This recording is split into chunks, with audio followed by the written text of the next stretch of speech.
давайте.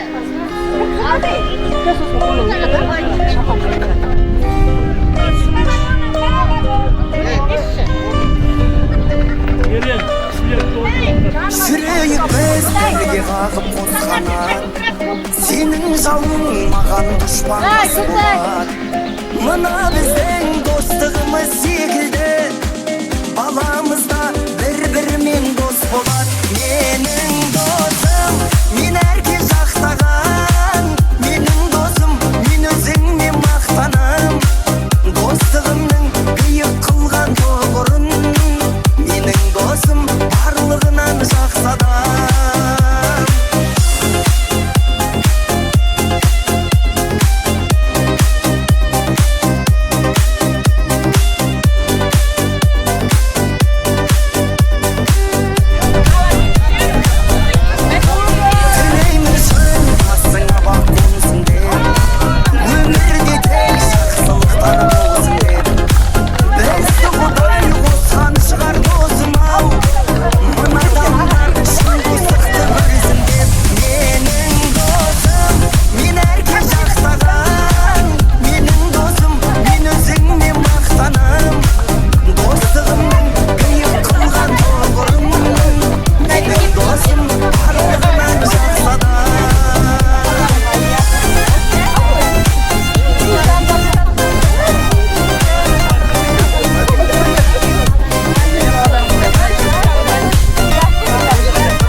Колоннамен барайықтан жерге фотоға түсейік. Одан кейін Аппаз дегеннің қасында былай-былайынан тыңдаңдар. Аппаз деген жазудың кезінде былай қолымызбен ұстап шегінеміз. Аппаз деген жазуды қайтадан. Кеттік енді. Колоннамен тұрыңдаршы, машина тұрыңдаршы. Мне кажется, она кому-то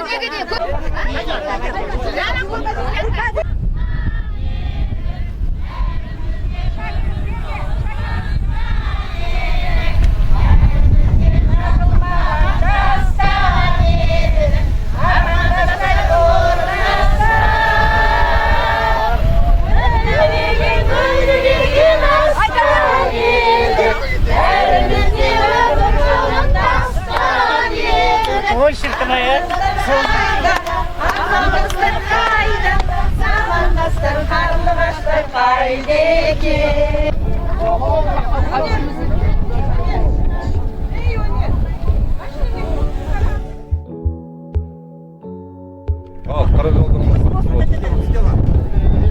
Ел жылдықта аман есен кездесейік.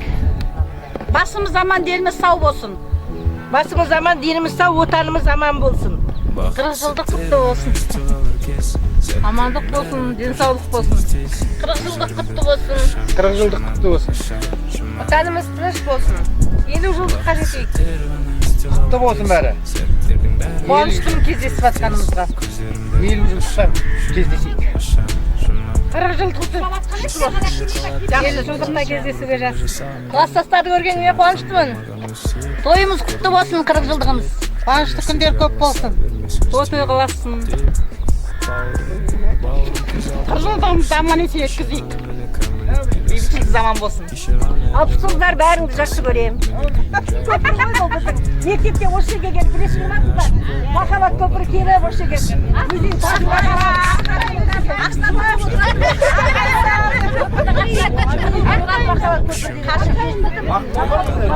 Аяғынан айтып махаббат көпірі деп. Ағыласы қалып қойған ба? Бұғыласы махаббат көпірі. Біздің ауылға деген сақташымыз өмір басылмайды. жақсы көреміз. Алла елу жылдықта бәрде кездесейік. Көз көзіміз түгел болсын, аман болайық. Ауылым, ауыл мекенім.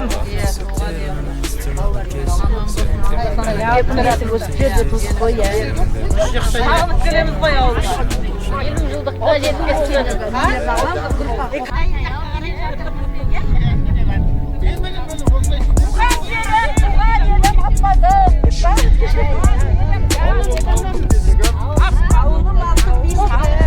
Кіндік қанымыз тамған ауылым. Қанымыз сондай. Ауылым алтын бесігім. Өстіп басымызды қосуға Алла нәсіп етсін 50 жылдықта. Қуанып отырған. Сен жақсы болып үйде отырасың.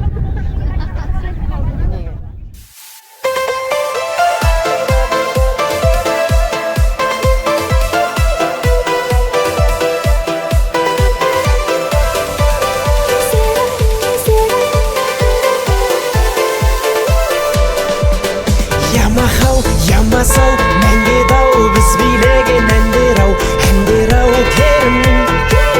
Вечердан қалмайтын, талмайтын, таңды таңға жалғайтын кездер-ай дедім. Сұлу қыздар қайдасын сол баяғы, сендер жайлы естелік бал ғой әлі. Қайта оралмас шақтар-ай, жүрек тулап жатқан-ай. Қайдасын сол баяғы, бал сезімдер жүректе бар ғой әлі.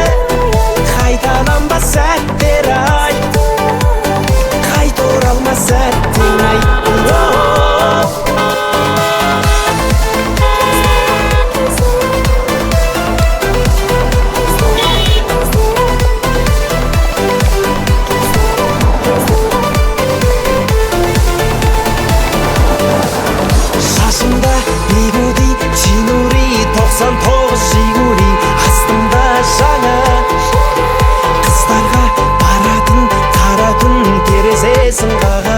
Кездер-ай бала, сұлу қыздар қайдасын сол баяғы, сендер жайлы естелік бал ғой әлі. Қайта оралмас шақтар-ай, жүрек тулап жатқан-ай. Тәтті кездер қайдасын сол баяғы, бал сезімдер жүректе бар ғой әлі. Қайталанбас сәттер-ай, сәттің-ай.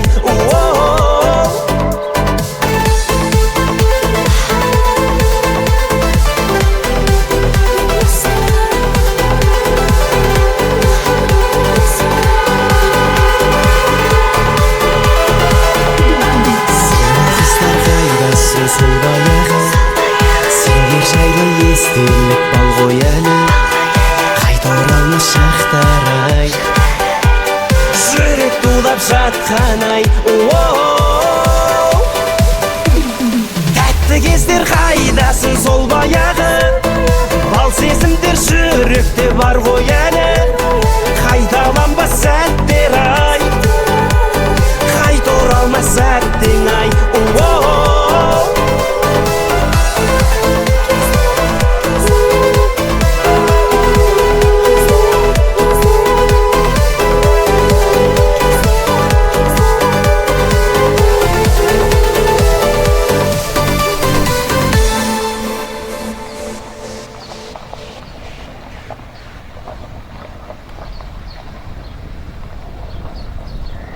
Мінке ауылыма келіп, Павлодардан келдім. Осындай жастардың үлкен мероприятиясы болып жатыр, кездесу болып жатыр. Соған ұшып келдім. Мен Павлодар қаласынан келдім. Аппаздан шекті көл группа ғой. Жүрдер бәрін кім? Списать етпесеші? Намысқа отырады шығар. Жүрегіңіз бит тұрар.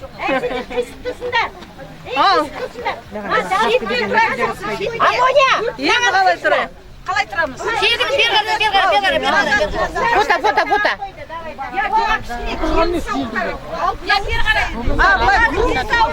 Отыра алмаймыз дейді. Бұлдар отыра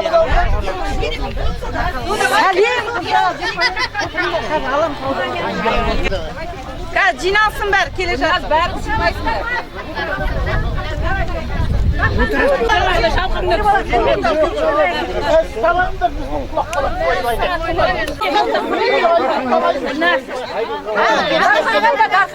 Ay ko'z tiymesin. Mana kelin.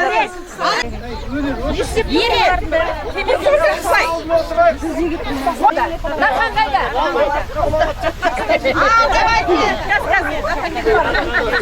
O давайте bir. Yakın acıya.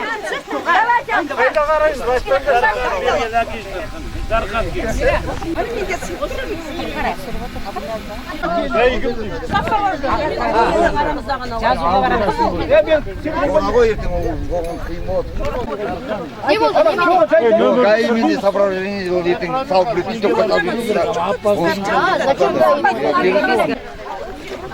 Сен кетті ғой жаңа айтты ғой саған. Қай билет ал? Сианаға кетті. 40 жылдық құтты болсын. Бәрі тамаша өтіп жатыр.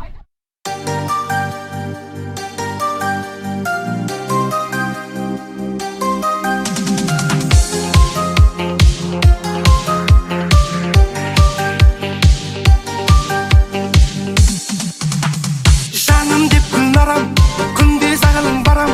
Сенен хабарың жоқ қой, салам әнге салам. Мені сен шақырсаң, құстай ұшып барам. Sevdim seni gülnarım. Hey жаным деп гүлнарам, күнде сағының барам. Сенен хабарың жоқ қой, салам әнге салам. Мені сен шақырсаң, құстай ұшып барам. Sevdim seni gülnarım. Ауылыңа күнде барып қайтамын. Көздеріңнен махаббатты байқадым. Күнде саған тәтті әндер айтамын. Ауылыңа күнде барып қайтамын. Көздеріңнен махаббатты байқадым. Күнде саған тәтті әндер айтамын.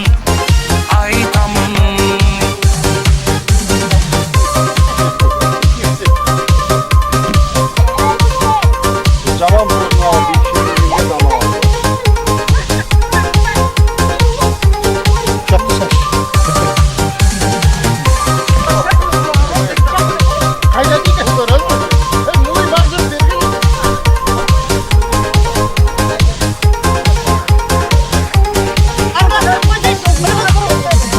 Жүрек дүрсілдетер, күнім десең маған. Сыйлайын гүлдер, арнапымде саған. Гүлден тұр жүзің, гүл алып мен барам. Келдім саған гүлнарым. Жүрек дүрсілдетер, күнім десең маған. Сыйлайын гүлдер, арнапымде саған. Гүлден тұр жүзің, гүл алып мен барам. Келдім саған гүлнарым. Ауылыңа күнде барып қайтамын. Көздеріңнен махаббатты байқадым. Күнде саған тәтті әндер айтамын. Ауылыңа күнде барып қайтамын. Көздеріңнен махаббатты байқадым. Күнде саған тәтті әндер айтамын. Давай, болдыр уақыт. Давай, болдыр уақыт.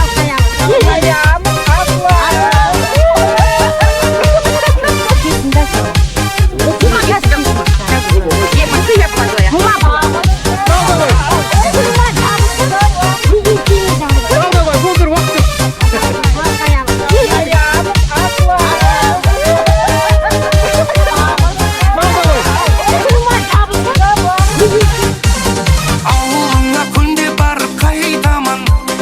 Көздеріңнен махаббатты байқадым. Күнде саған тәтті әндер айтамын. Ауылыңа күнде барып қайтамын. Көздеріңнен махаббатты байқадым. Күнде саған тәтті әндер айтамын.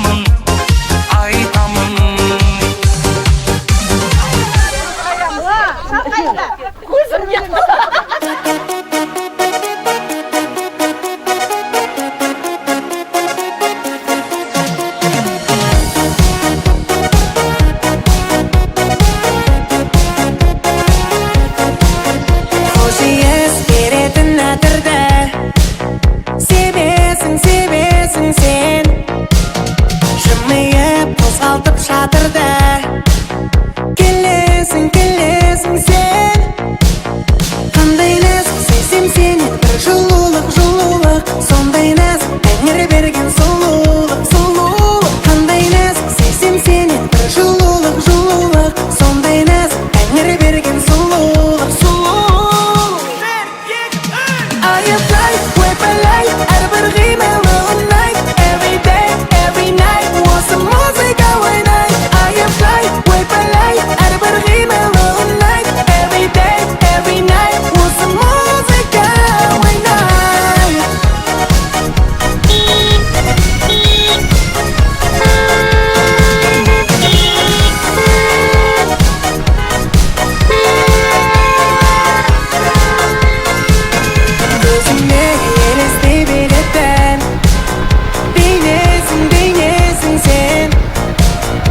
сенен бір жылулық сондай нәзік тәңір берген сұлулық қандай нәзік сезем сенен бір жылулық сондай нәзік тәңір берген сұлулық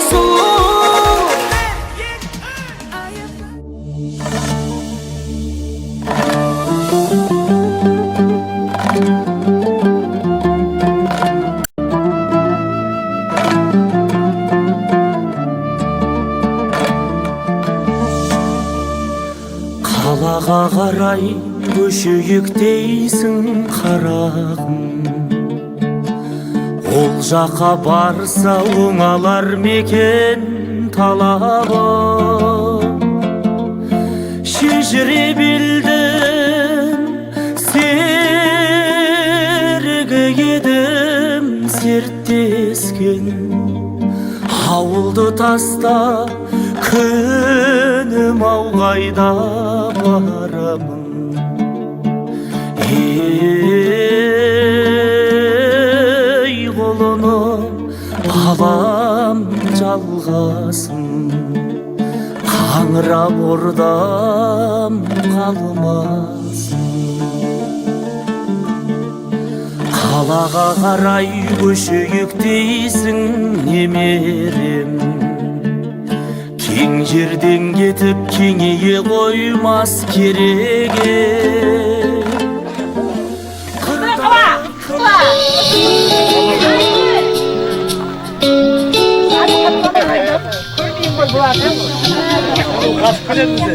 Айғырдар кеш қасқа. Мерхан менен Айгүл екеуі бірге.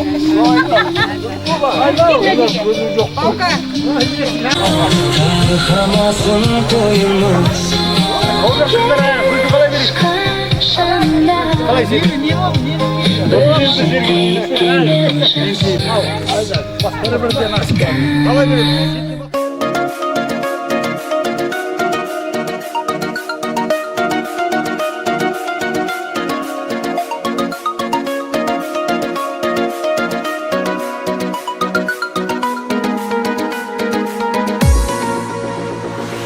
Bir dosum var can baurum bala gezden, bir dosum var birge kala dala gezgen, bir dosum var baylıkları tolup ketken, bir dosum var uyge kunde kelip ketken, bir dosum var can baurum bala gezden, bir dosum var birge kala dala gezgen, bir dosum var baylıkları tolup ketken, bir dosum var uyge kunde kelip ketken.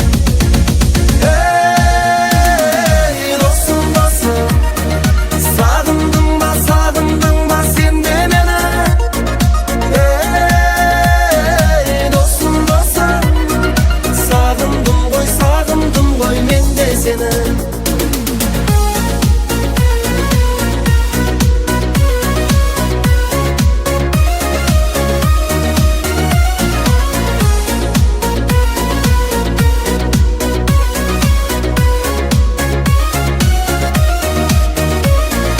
Bir dosum var tuğanımday bolup ketken, bir dosum var kömürümde körüktetken, bir dosum var ketti kelmez kemesine, jastamada kara gözden. Bir dosum var tuğanımday bolup ketken, bir dosum var kömürümde körüktetken, bir dosum var ketti kelmez kemesine, jastamada kara gözden. Ey dostum dostum, sağdımdın ba sen de mene. Ey dostum dostum, sağdımdın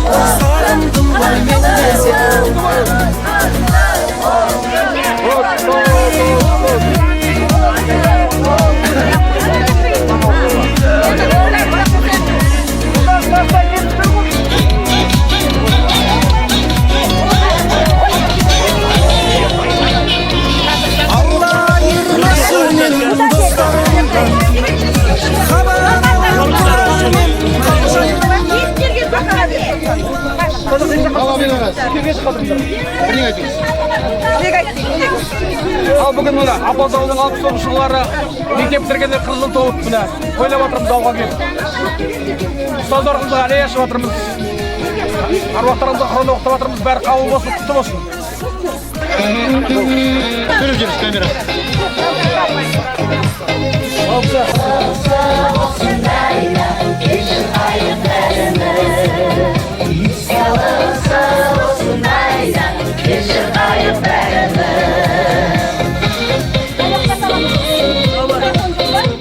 Şunlar şey bir karı,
Ostazım var senin kasiyetin.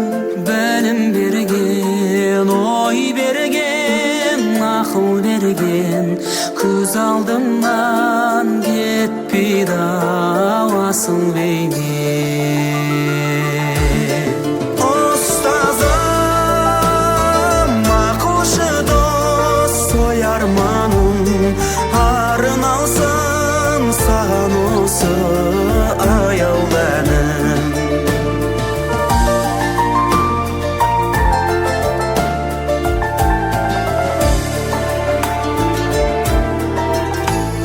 kütüldü bizlerdi ümit aldan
Bakırgöl'e sarı gönder, Bakırgöl'e. Dayak memleket lavda. Oldu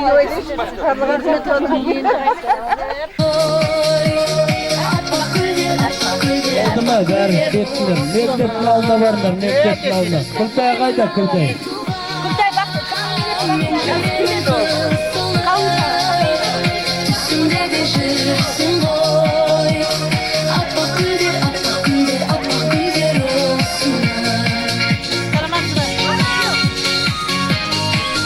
Assalamualaikum.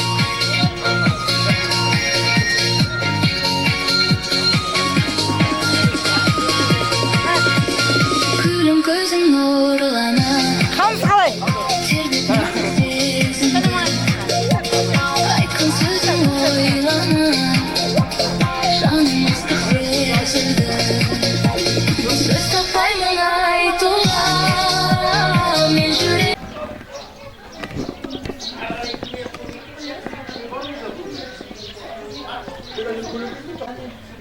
Біздің мектеп құлап қалды, жаңа мектепке.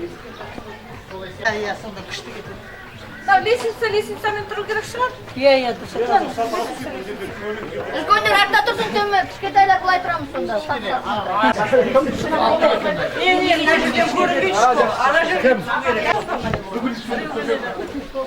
Қазір майға келді, май. Analar eğer bozulup neşe saat çıkıyor ki.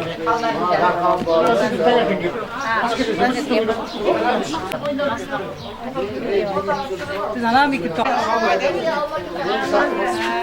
Kırıkçılığımız kutlu olsun. Allah Allah yerini kalbaka versin. Basımız kızıkta kıvanta bozma versin. Kırıkçılık mektep bitirgenimiz kutlu bolsun. 50 жылдықта бас қосуға төрт көзіміз түгел болайық. Amin. Oy be, bunu dayandırıp kıptırız. О жақта экзамен болғатыр, бармаңдар.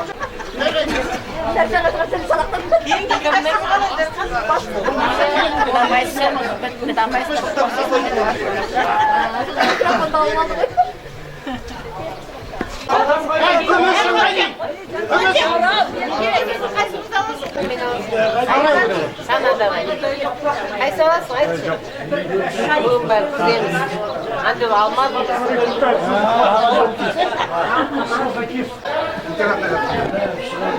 Бөлінгі, интернат.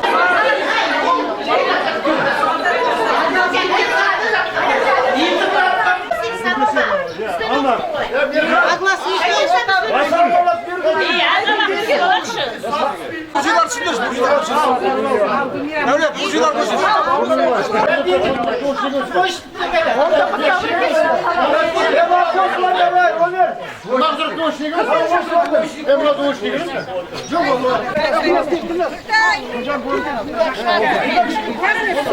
Kutay давай. Kutay ortağa bırak.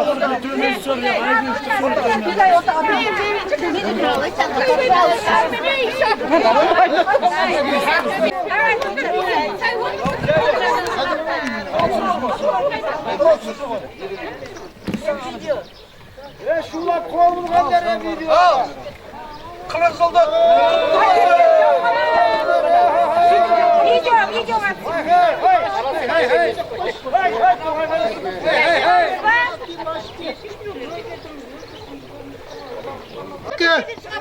Al. 1, 2, 3.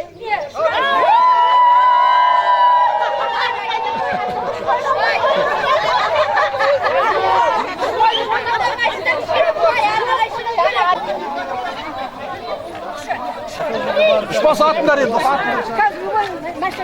Күлтайни, сен режиме біз бар ғой, арға бақ, берға бақ, үшінші отделение болып түстік. Басып кеттім мен, мені күтпаңдар, пожалуйста. Мынау шай кімдікі?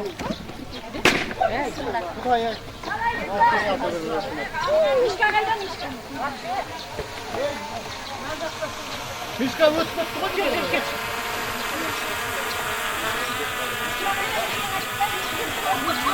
ғой.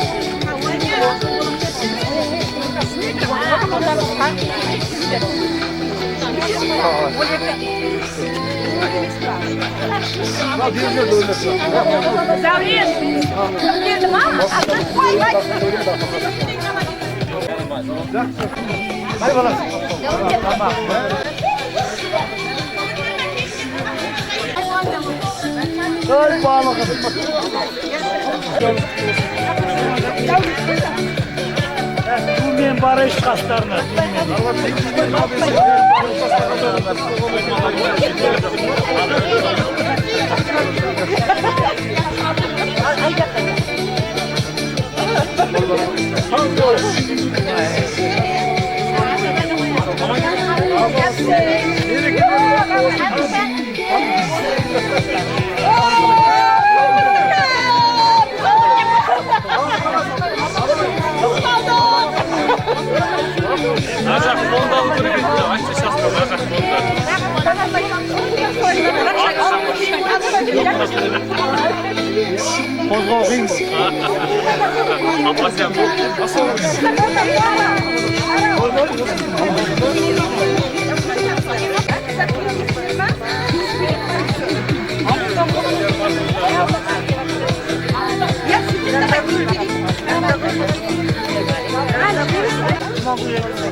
Ramazan okuyun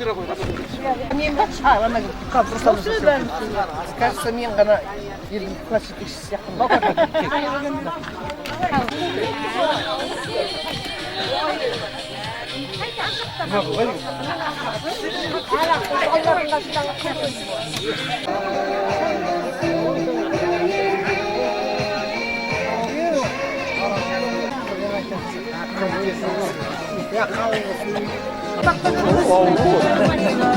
Өз жамандыққа өткен жасым. Алдарың қалай, қалың болсын, қалың болсын.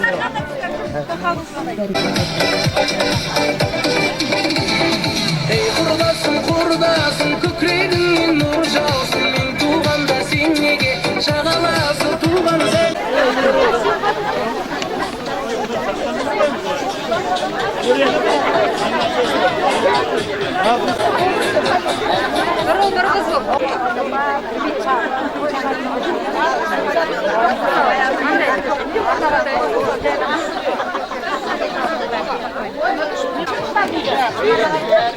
Не істеңдер?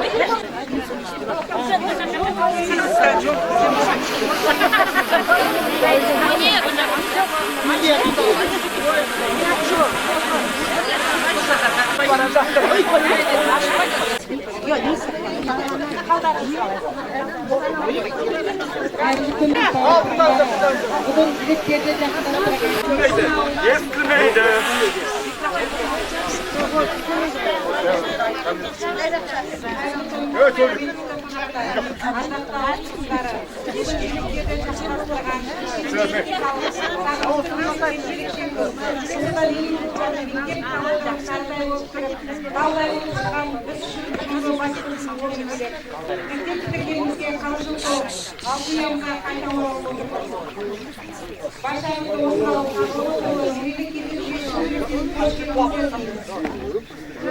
Бүгінгі кешіміз екі бөлімнен тұрады. Бірінші бөлімде бір сынып бір тарих тақырыбында 1996 жылы жамбыл атындағы номер 3-ші мектепте тамамдаған сексеннен қауымды төрт көзі түгел алай десек ортамызға жиналған сыныптастармен қысқаша таныстыру. Өткен сіздерді еске алып, жастық шақ кеңестеріне бірге сапар шегеміз. Екінші бөлімде 1969 жылы туған азаматтары мен азаматшаларының ең бастамасымен жүзеге асқан ұстаздар аллеясы көркею жұмыстарының қорытындысы.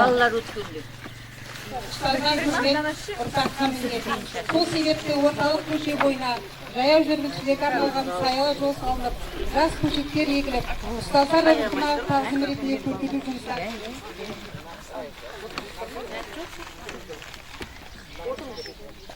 Ол туған жерге деген тағзымның, ұстазға деген шексіз құрметтің айқын көрінісі. Осындай өнегелі ғибратты кездесуді ұйымдастырып отырған Жамбыл атындағы нөмір 1-ші мектептің 1986 жылғы түлектері. Жылдар өтсе де достықтың дәні жүрекке көктеп, сыйластықтың самалы жанымызды тербеп келеді.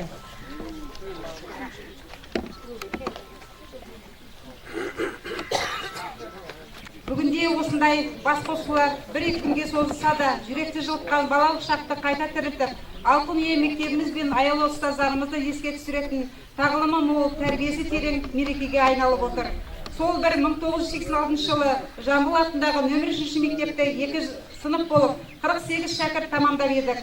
Бізге алғаш әліппені танытып, қолымызға қалам ұстатып, әр әріптің сырын үйреткен ардақты ұстаздарымыз Байтұрымова Бәтіш мұғалім, және Гүлзада Мақсұт қызы, Аралбаева Панар мұғалім, жоғары сыныпта сынып жетекшілеріміз Сегізбаева Ермек, Есқожина Жұмагүл, пән мұғалімдері Мирхан мұғалім, Қадоңғас мұғалім, Халид мұғалім, Тайкен мұғалім, Үмітхан мұғалім, Серғазы мұғалім, Қинаят мұғалім, Қарлыған мұғалім, Бақыт мұғалім, Мараш мұғалім, Жаңыл мұғалім, Манат мұғалім, Қанат мұғалім, Рымкүл мұғалім, Мирам мұғалім, Айтжамал мұғалім, Амантай мұғалім, Үміт мұғалім, Айман мұғалімдер болды. Ұстаз берген тәлім өмірлік шамшырақ, сол шырақтың жарығы бізді талай күлуден адастырмай алып өтті. 1969 жылы дүниеге келген қыздар мен жігіттер 1986 жылы мектеп бітіргеннен кейін қиын-қыстау кез күтіп тұрғанын білген жоқ. Жоспарлы экономикаға негізделген кеңес одағы ыдырап, совхоз таратылып, мекемелер жабылып, ел еңсесін ауыр тұрмыстасқан кейін уақыт болды. Сол бір кезеңде әйел ерге қарағанша, ері жерге қараған заман болды деген сөздің шындығы ел бірге сезілді. Алайда қазақ қолы қимылдағанның аузы қимылдамайды деп бекер айтпаған. Тығылықтан шығар жол іздеген азаматтарымыз туған жердің топырағынан нәсіп тауып еңбекпен өсілді.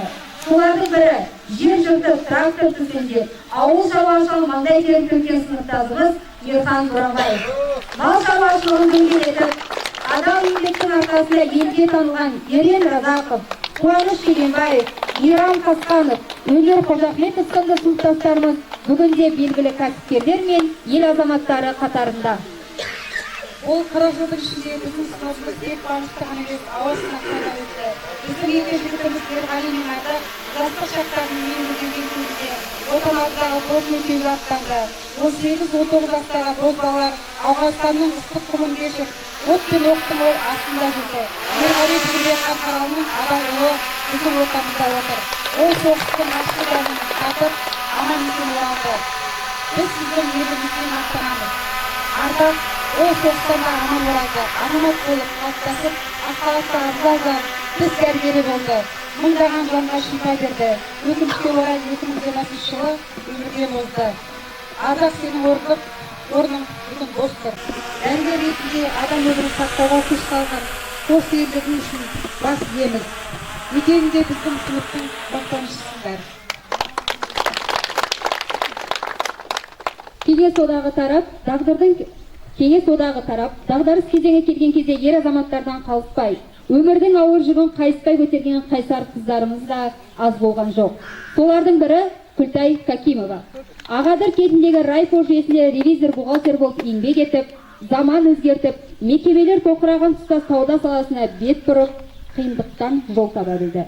Сол секілді талай сыныптастары өмірдің дауылына қарсы тұрып, отбасының тірегіне айнала білді. Қанша қиын кезең болса да ұрпақ тәрбиесін ұмытпаған аяулы аналарымыз ортамызда жетерлік. Қазақта төле бидің баланың есігі кең деген есігі деген бағалық сөзі бар.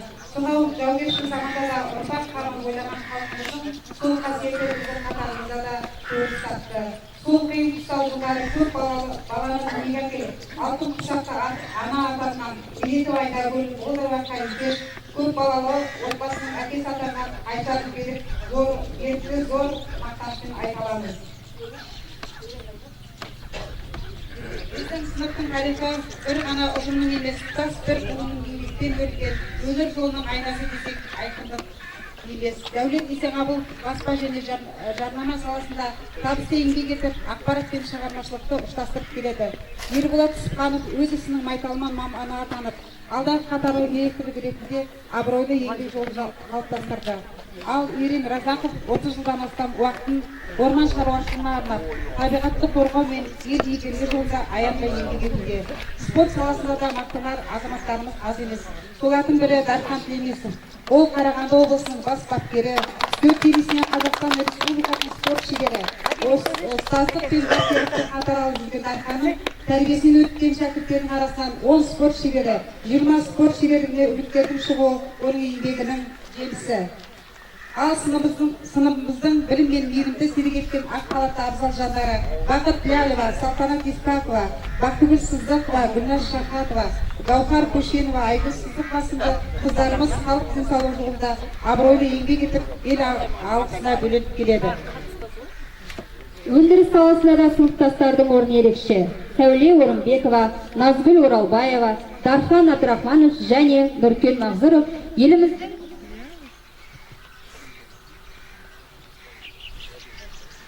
еліміздің орындарында еңбек етіп, өз кәсіптерінің беріктігіне айналып отыр. Тәттінің шебері, көңілдің шебері дегенде Заңзагүл Оралбаева кондитерлік өнердің биік белесіне көтеріліп, кәсіби біліктілігін түрлі сертификаттармен дәлелдеді. Бүгінде оның қолынан шыққан заманауи тәтті тағамдар талай жанның ризашылығына бөленіп жүр. Ал Анар Ахметова мен Қайнекеш Болдыраева аспаздық өнерді жетік меңгеріп, шаңырақтарының берекесін арттырып отырған жандар. Ауыл шаруашылығында еңбек етіп жүрген Тиыштық Орынбаева мен Айнагүл Медетова туған жердің арасын арттыруға өз үлестерін қосып келеді. Алтынай Шайхина мектептің шаруашылық жұмыстарына абыроймен ұйымдастырып, білім ордасының тыныс-тіршілігіне жауапкершілікпен қызмет етуде.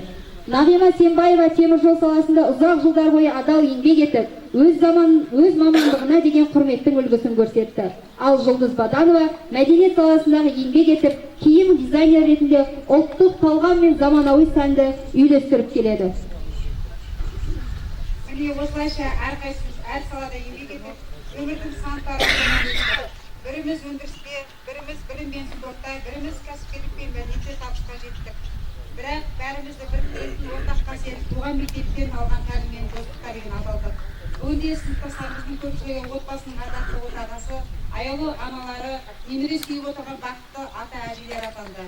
Ұрпақ тәрбиелеп, елге қызмет етіп жүрген әрқайсының өмір жолдарының кейінгі буынға өнеге. Міне осылайша әрқайсымыз өмірдің әр белесінде жүрсек те, тамырымыз бір мектептен әр алған, жүрегіміз бір сыныптың жылуын сақтап қалған жандармыз. Қадірлі сыныптас құрдастар, өткеніміз өнеге, бүгініміз береке, ертеңіміз мереке болсын. Баршаңызға мықты денсаулық, ұзақ ғұмыр, шаңырақтарыңызға шаттық, береке мен молшылық тілейміз. Достығымыздың дәні мәңгі көктеп, сыныптастық сыйластығымыз әрдайым жалғасын таба берсін. Осындай әр салада абыройлы еңбек етіп жүрген сыныптастарымызға зор қошемет көрсетейік.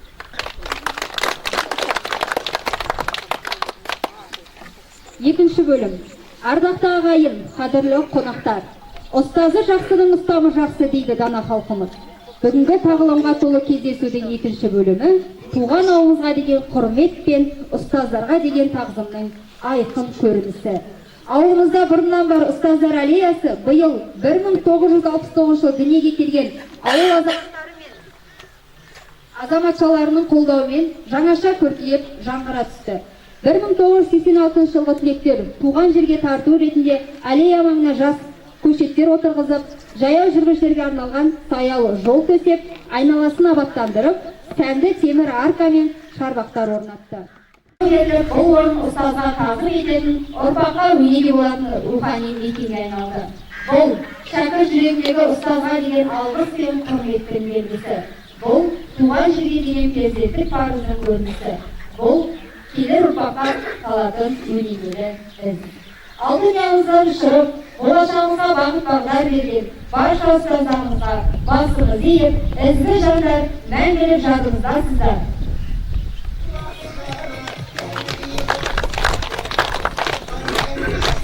Аллея бойынша жаяу жүргіншілерге арналған саялы жол төселіп, жас көшеттер отырғызылып, айналасы көркейтілді. Туған жерге туыңды тік дегендей, туған ауылға тарту болған бұл игі іс ел бірлігінің, азаматтық жанашырлықтың көрінісі. Ендеше ұстаз Ұлы-Есім атты аллеяның көркею жұмыстарының салтанатына қош келдіңіздер. Алғашқы құттықтау сөз ауылымыздың ардақты ақсақалы Разақ ағайға беріледі. Бауыр тұрғындары, құрметті мына мектеп бітірушілер, қыз-жігіттер, мектеп бітіргендерге 40 жыл толыпты. Осы шараны ұйымдастырып жатқандарына сендерге үлкен рахмет. Сендерге бақыт тілейміз, денсаулық тілейміз. Алладан жақсылық тілейміз. Мына бала-шағалары ер жетіп, осы сендердің істерінде Алла тағала солай қайталасын. Біздің ауыл енді атақты жамбыл жері. Осы ауылда ауыл жаңағы осы халыққа жеткізген өздерінің әке-шешелеріміз, одан кейін өздерінің еңбектері басып, қуыныштары беріп, ауылымызда көрсетуге көңілімізді қосып. Бұл қазір көңіліміз көп тұр. Барлық жерден осындай шаралар жасалып жатыр. Біздің ауылда да күнді бітірушілер 10 жылдық, 20 жылдық, 30 жылдық, 40 жылдық барлығы бір-бір елді қалдырып жатыр. Біреуі мешіттің асханасын жасап жатыр, біреуі мешіттің ішін жасап жатыр, біреуі ойнағанын ретке келтіріп жатыр, көшені ретке келтіріп жатыр. Бұл көңіліміз қазір қай жерде жүрсеңдер де қай жерде сендер сұрайды, бәлен ауылдан десеңіз, біздің ауыл жаман болып жатса, анау ауылдан ба дейді. Ауыл жақсы отырып тұрса, ол ауылды білеміз, ол жақсы ауылды. Ауылдың атын шығаратын, осы біздің келешек осы сендер жақсы ашыңдар. Енді бұл ауылға, мектепке, біздің мектепте ұстаздарымыз өте білімді, жақсы. Мен осы мектепте бұл 8 жылдық, 62 жылдық бітіргенмін. Менің бірінші мұғалімім, Жөкөн мұғалімім. Ұмытпаймыз олсын. Одан мен мына жерде бәрі отырмын. Құрмаш мұғалім, Игвай, Мұрат, Марат, бізге сабақ берген Әзбен, Айкен, айта берсе олардың тең жартысы маған сабақ берген. Міне солардың алдынан білім алып шығып, осы дәрежеге жеттік. Одан кейін ауылға келгеннен кейін де 88 жылы жасымда осақта өттім, одан кейін 11 жылы болды, 88 жылы осы ауылға қайтып келген мектепте өзінің мектепте бастады. Мына мектепте проект жоқ, құрылыс жоқ, мына жерде жер оқып жатыр екен, мектептің жағдайы өте нашар болды. Сол шоққыла жүріп, жобасын жасатып, кіргізіп, 90 жылы бастап, 90 жылы мектеп үкімет қайды бастады, жолға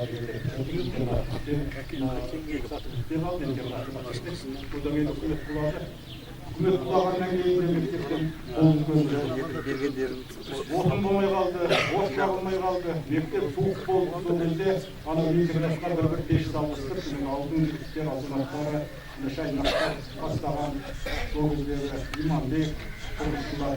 Солар міне бүкіл ауылдың азаматтар жабылып, тегін бір-бір құрылысшаға пеш салып, пешке от жағып, сөйтіп, мен сабақты тоқтап кетеміз. Сондай заманын өткенбіз.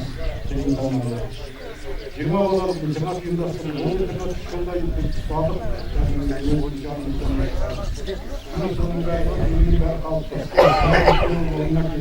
Қазір заман жақсарды, барлық дүние бар. Біздің ауылда кәсіпкерлігінің жұмыс жоқ.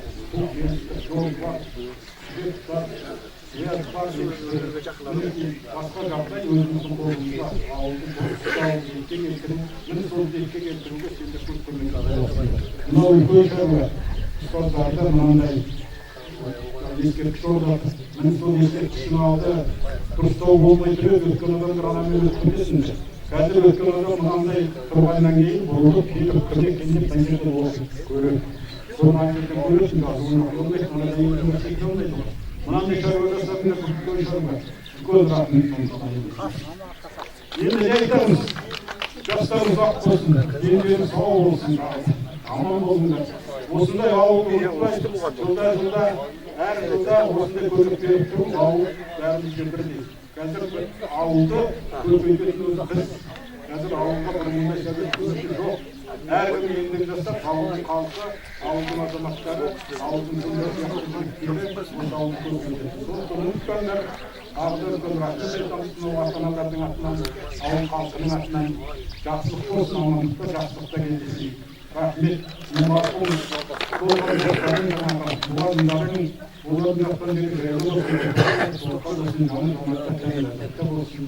Allah ömür yaşlarının uzaklarının ömür yaşları uzak olsun, elleri sağ olun, Allah Teala uzaklarını ölürsünler. Aman olay, özür dilerim, teşekkür ederim. Anka Federasyonumuzun ülkeye konu olsun. Stans Oluk'a, Stans Ortak Şamsırağa, bizge bilim tarihi, ünlü olmak bizge ayalı ustalarımızın oruna ertayı beşi. Bile sözü bülge sansımızın aksakallı olan Amantay Muhan geliriz. Assalamualaikum jinalan kaum. Бүгінгі күні мінекей осыдан 40 жыл бұрын кіріп өздері жиналып мынау мектептің бұрынғы мұғалімдердің орнап кеткен ескерткішіне әрі қарай аяқтап мәнеге абаттандырып қақпан жасап кетіп бәрі жақсы бұл көп рахмет мынау еңбектеріңізді танып еселеп алғанын айттыңдар. Енді мынау ұстаздар күні тұрған мен де алған осы кісілерден көмектер күндерім. Осы мектепте келіскен еңбек алса ол бізде қалуы. Енді мынау нелер асаққа дейін қойып осыны осылар 2 жыл бұрын орнатқан қорын астын қойып мен соны аяқтап бүгін қорытындылы көсіп қойып жатыр сендерге көп рахмет. Еңбектеріңізді алла еселеп айтасыз. Алашағалардың қызын көрдіңдер. Өздерің де осындай балаларды тәрбиелеп өздерің сияқты халыққа қызмет ететіндей тәрбие берулерін жеткізсін. Осы қызықтан қызыққа кете беріңдер, өлере беріңдер, сөйлере беріңдер. Солардың бәрінде егер қанымызға бізде қалаларымызды көбейтіп аламыз деді. Сандық әршілігі шәкішімізге сізге ұзақ ғұмыр жол денсаулық тілейміз. Ендігі кезекте сөз ауылымыздың әкіміне беріледі. Жолтай Әбілова. Құрметті ауылдастар, құрметті мұсылмандар, құрметті 1960 жылғы ауылымыздың азаматтарының азаматшалары, бүгінгі күні ауылымызда күні шара өтіп жатыр. Сіздер мына 40 жылдық мектептің кездесулеріңіз болып жатыр. Біз сол кездесудің аясында енді бағымды айтып жатырмыз ғой. Деңгейінде осы ұстаздарға көп мәртебе көтеріп, ұстаздарға сол шара ұйымдастырған болатын ескерткіш орнатылды. Бірақ енді әртүрлі себептерден аяқталмай қалды. Соны өздеріңіз басып өтістіріп отырсыздар. Енді тас түскен жерін алып кетіп қой, негізі еңбек осы ауылдың азаматтар, Иран бар, Иран бар, Ерен бар. Күндерін жұмыс істеп өшкенді. Енді басқаларымыз 8 жыл отырсыздар ғой. Сол үшін рахмет, отбасыларға болсын. Енді міне ұстаздарды құрметтеп жатсыздар, ұстаздарды әрқашанда құрметтейміз. Күнде жастар кәрілден айтып жатады ғой. Президент осы ұстаздардың орнын өткізді. Сондықтан ол сіздерге құрметтеп жатсыздар. Ол сен алым болсын, осылай сіздердің құрметтеріңіз жүре берсін. Бүгінгі міне 40 жылдық үйлескен жақсы өтіп, келесі 30-20 мемлекеттерде осы ауылға әртүрлі шаруа істеп жатырмыз. Соның бәріне рахмет. Осындай ауылды ұмытпай, ауылға келіп тұрыңыздар. Жақсылықта амандап, осылай басын қосып, ауыл үшін еңбектен береміз. Келесі сөз деген классикшіміз Жұмагүл мұғалімге береміз. Құрметті Ақтас тұрғындары, амансыздар ма? Енді мен мынау 69 жылға өтіп, 40 жыл толып отыр, 86 жыл. Енді бұлар менің осы ауылға келгендегі ең бірінші алған ұстаздарым, оқушыларым. Біз 79 жылдың 13 октябрінде ауыл шаруашылықтың сол жылы осы Кавказ ауылына қоныстанбыз, Серғазы. Содан кейін онда ескі мектепте болады. Мектеп. Балкон мұғалім директор жолдары деп ұматылмады. Содан кейін жаңа мектепте көшкеннен кейін 81-82-де мен осы класты, осы 69 түлектерді класс жетекшілікке алдым. Енді бұлар жаңа айтып отырған 48 бала. А класы, Б класы болды. А класында Сегізбаева Ермек. Б класында мен алдым. Енді мен не айтайын енді, бұлардың сол 24 балаға 6 жыл болды. Биологиядан сабақ бердім, әрі тәрбие бердім. Енді сонда біз 31-32 жаста ғана екенбіз.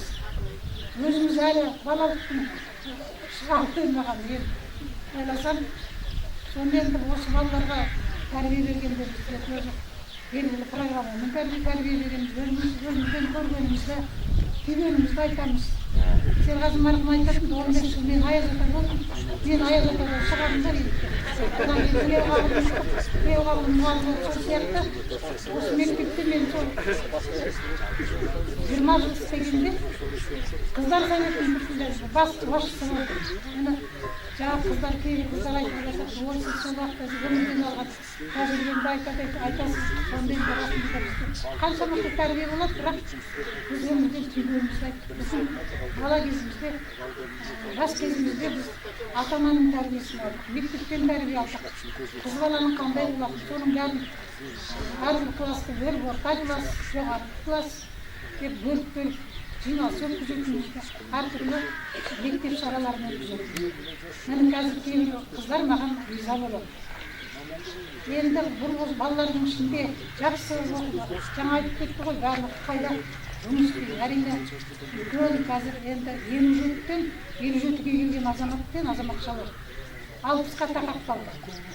Бұлар да үлкен елімізге еңбек сіңген әртүрлі ауыл шаруашылық саласында мұғалім, мектеп, дәрігер, соның бәрін әр саласында істегенде жаңа балалар өздерінің баяндамаларын айтып берген. Бәріне рахмет балалар. Бөлімдермен кейбір балаларымыз теміз барда, аман-жолық бақсия, қандай азаматтар еді. Олар өмірден өткен жатқан жерлер жайында болсын. Артында ұрпақтары бар. Адам ұрпағымен құрметті, ұрпағымен мың жасайды деп атамыз. Мені артындағы ұрпақтар аман болсын. Өздерің аман болыңдар балалар. Мені осында келіп, төгім құрыққа жеткенде жоқталды осыларың. Бәрін көріп. Енді қаншама жыл өткенде, кейбіреуін қарин, кейбіреуін есіме түсіре алмадым. Адамның түрі де өзгереді ғой, жаңағы есейтемейді. Енді сендерге бар жақсылықты тілеймін, және де мынау 4 жыл бұрын осы аллеяға келіп кеткенбіз. Енді мінекей мынау арқаны салсындар, ұстаз мәңгі есімде деген. Жаңа ол есіме басшыларды айтып кетті ғой, мына жерге келгенде қансеке адамдар келіп тұр. Онда мынандай орындықтар жоқ, мынандай аллеялар жоқ. Бірақ мен осы 69 жылдар қолға алды осы балалар. Азаматтықтары олар, ойланғандары. Ауыл көркейсе, ауылдың дәрежесі көбейеді, мерей артады.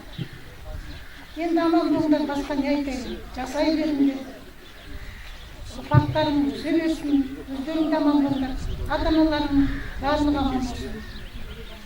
Бұл бірінші менің әлгі классым деп тұрмын, енді Алла көруге жазсын тағы да келешекте.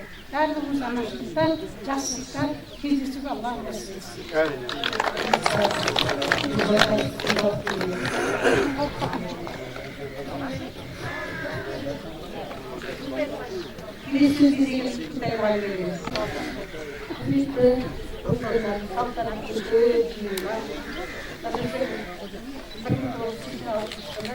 мектептен алтын орда мектебінен түнеріп шыққан ұл қыздарымызбен сол арасында 40 жылдан кейін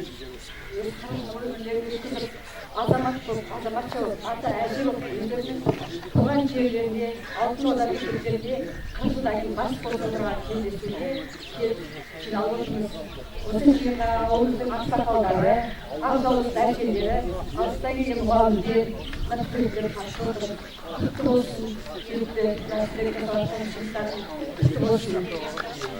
Жеңдеріміздің жас бұрындарында бұрыннан келбеген жас жігіттер ол баланы осы мектептен ауылдар барлықтарында өмірдің белестерін ата әже болып баланың шағалы болып немере өсіріп отырған үлкен азамат пен азаматша ата әже үлкен мықты семья отбасылармен осындай ардақты ана болып аяулы жас шақты елімізде жетістігін оқып қуған мақсаттанып отырмыз ауылымыздың жігіттерісімен біздер қарсы сендерге сабақ бермесек те осы мектепте сендер оқып жүрген өздерің мұғалімдерімізді сыйлап шақырғаннан кейін басымызды алғысымызды айтамыз. Өте сендерге ризашылығымызды білдіреміз. Одан кейін бір айтайын дегенмен осы 24 жылы осы мына жер монументте тұрған осы 40 ұстазымыздың ұрпақтары ой салып, ол біздің ойымызды ауылымыздың әкімі Жолтай мырза қабылдап, сол бастауымен өте бір жақсы институтпен жақсы басталып, ұрпақтар өздерінің қаражаттарын бәрін жинап, бір адамның бойына жинап бердік. Содан мынандай монумент, жақсы монумент орнатылды. Оның куәсі болып, жан-жақтан қаншама осы ұстаздың өте бітірген жақтан жайы болсын.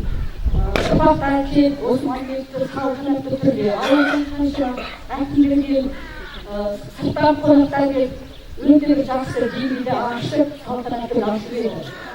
Содан кейін сол жерде тұрып, аяқтан шарбақтармен киігір салынып, күшіктер отырғызылар, мына жерлерге орынсарлар қойылады деп уәде беріп, бүкіл халықтың алдында мына мешіттің асханасына ас беріп, сөйтіп кеткенбіз. Бірақ та өкінішке орай басы таудай басып қалған, аяғы қандай болған мына шаруамен бүгін 40 жыл бас бостандық жапкеніміздің аяқтап ұлағатты ұстаз ұлағат бесілген алып жазу өте жазып шаңырақпен бәрін қоршап мына жерге қас төсеп мына орындарды отырғызып одан кейін шымаққа келген балаларға ағылшын көрсетіп естідік. Міне осылай өте игі іс жасап мыналарға ұстаздарға қызмет жасағандарыңызға басымызды иіп тұрып сендерге рахметімізді айтуға біз алыстан келетінмін. Сендерге рахмет. Алла разы болсын. Осы себепті шараларын өздеріңіз білмейсіздер қайсысын. Алла сендердің отбасыларыңа, сендерге естімесі ырзығы мол болсын. Біз сендерге алғысын айтамыз. Шексіз, рахметіміз шексіз. Арадан айтылатынымыз бар, сендерге жазатынымыз. Сендерге басымызды иіп тұрып, алғысымызды айтамыз. Бірақ осы бір адамның қолына беріп, ол адамға барып, мына жерде жайым бар, қанай бар, мейім бар, бәрі бар. Осыны қуатып, неге аяқтау керек. Бізге уәдесін беріп қайтып, кімді кім алдаған, жалданғанымызды білмейді. Ұстағанның аузында істеген қолына аяқталып қалды. Бірақ мен айтуға мәжбүр болып тұрмын. Ол үшін аттарына сөйлеп қойдық, мені кешіріп айтқаным, бірақ ол сөз кешіріп басқа айтқаным. Сендерге алғысын айтады, рахметсіз айтады, алғысын айтады, рахмет сіздерге. Алла разы болсын.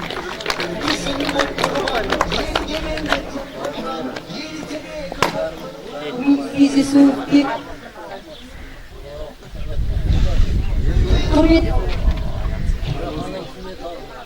құрметті ұстаздар, қадірлі қонақтар, ардақты сыныптастар. Бүгін ұстаз есімі аллеясы тек ағаш егілген немесе жол салынған орын ғана емес. Бұл өткенге тағзым, ұстазға құрмет, келешекке аманат. Тамыры тереңге жайылған ағаштай, ауылымыздың ынтымағы мен бірлігі мәңгі жасай берсін. Міне, жүрекке жылы сыйлаған, өткенді еске түсіріп, бүгінде бағалауға мүмкіндік берген тағылымды кездесуімізде өз мәресіне жеткелі тұр. 40 жыл бұрын мектеп қабырғасы үлкен өмірге қанат қаққан сыныптастар бүгінде әрқайсысы әртүрлі салада еңбек етіп, отбасы құрып, ұрпақ тәрбиелеп, ел игілігіне қызмет етіп келеді. Уақыт пен тағдыр әр тарапқа жетелесе де, бәрінің бастауы бір мектептен, бір сыныптан, бір партадан тарағаны үлкен бақыт. Бүгінгі кездесу тек өткенді еске алған емес, достықтың қадірін ұғындырып, ұстазға деген құрметті арттырған, туған жерге деген сүйіспеншілікті тереңдеткен ерекше күн болды. Өмір жолында арамыздан бақилық болған сыныптастарымызды үнсіз естіп, олардың жарқын бейнесі жүрегімізде мәңгі сақталатынын айтқымыз келеді.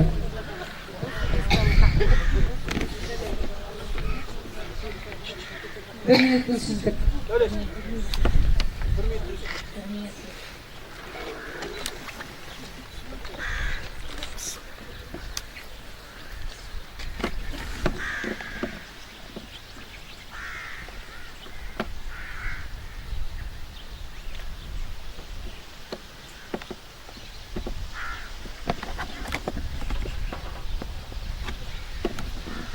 Vakit bize esitip, самаймызға ақ қырау түсіріп, жүрегіміздегі жастық шақтың алауы ешқашан сөнбейді. Достығымыз баянды, бірлігіміз бекем болсын. Келесі кездесулеріміз қуаныш пен амандықта жалғасайық. Рахмет баршаңызға. Кезекте үлкен асқа шақырамыз. Құрметті қонақтар, баршаңызды ас беріледі.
Бастап, барлықтарыңыз куәсі болдыңыздар.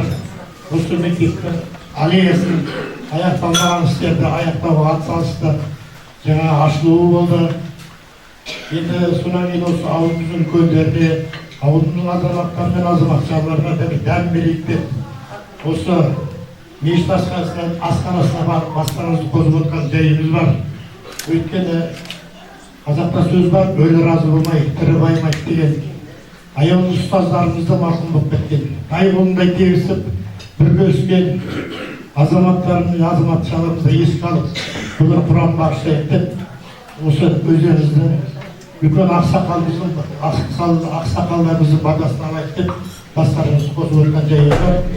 Ендеше ауылымыздың азаматтар дұға бастайды.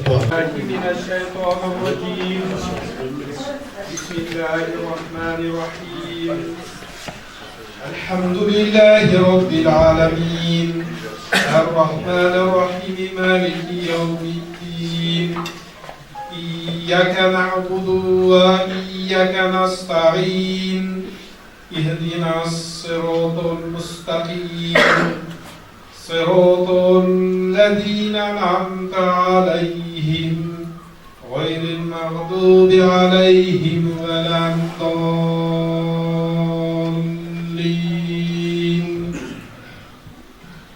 بسم الله الرحمن الرحيم قل هو الله أحد الله الصمد لم يلد ولم يولد ولم يكن له كفوا أحد بسم الله الرحمن الرحيم قل هو الله أحد الله الصمد لم يلد ولم يولد ولم يكن له كفوا أحد بسم الله الرحمن الرحيم قل هو الله أحد الله الصمد لم يلد ولم يولد ولم يكن له كفوا أحد بسم الله الرحمن الرحيم قل أعوذ برب الناس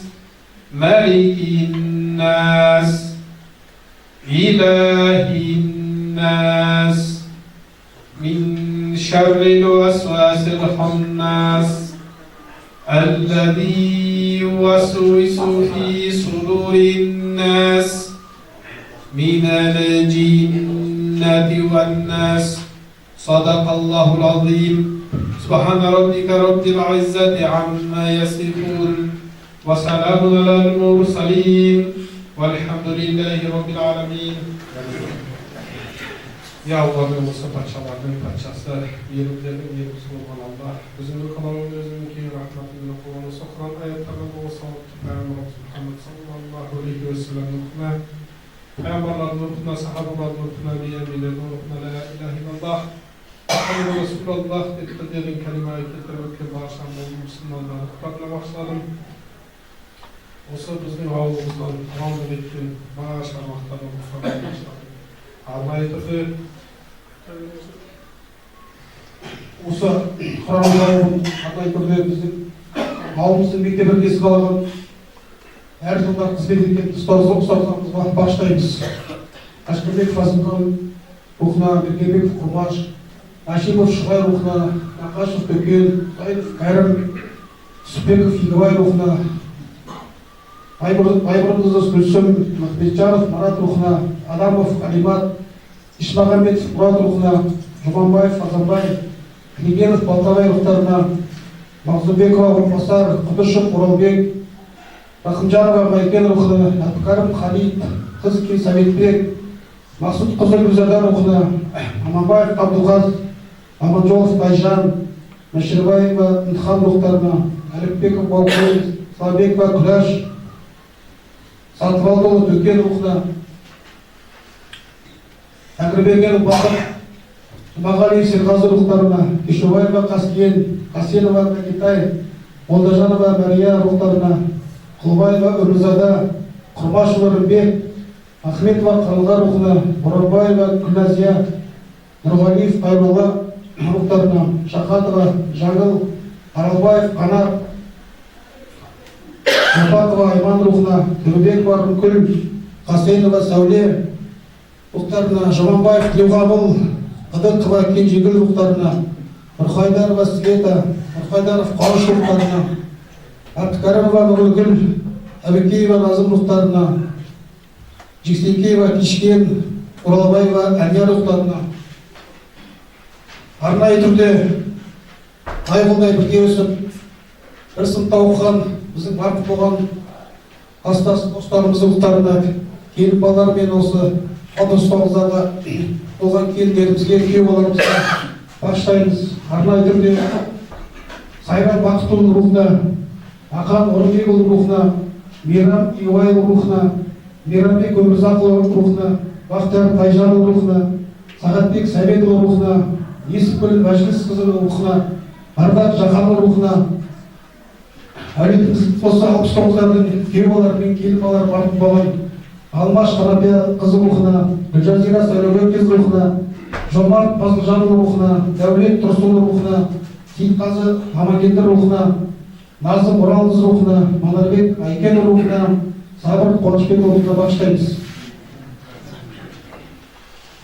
Ya Allah'tan olsa, aktaran atılmay kalan olsa, 69 жылғы ағаларымыздан, әкелерімізден, туғандар еткен барша Allah'tan ұлықтарға başladık. Ya Allah Ta'ala martıların жақын жерлерін жайлы тұпырақтарын тоқ етіп, білістеген білмей істеген күнә қателіктерін кешіріп, өзінің рахматыңа, Peygamberimiz Muhammed sallallahu aleyhi ve sellem'in şefaatine olup nasip et.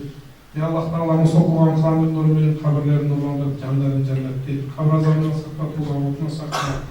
Ya Allah martlarına, faktarına, ballarına, nimelerine, tuğanlarına, tuzkanlarına nasip ver. Bak ver, birikli ver. Ya Allah'ın özün razı olasın. Özün жақсы көретін амалдарымен жүретін нәсіп ет. Аллахумма салли ала Muhammadin ва ала Muhammad. La ilaha illa anta subhanaka inni kuntu minaz zalimin.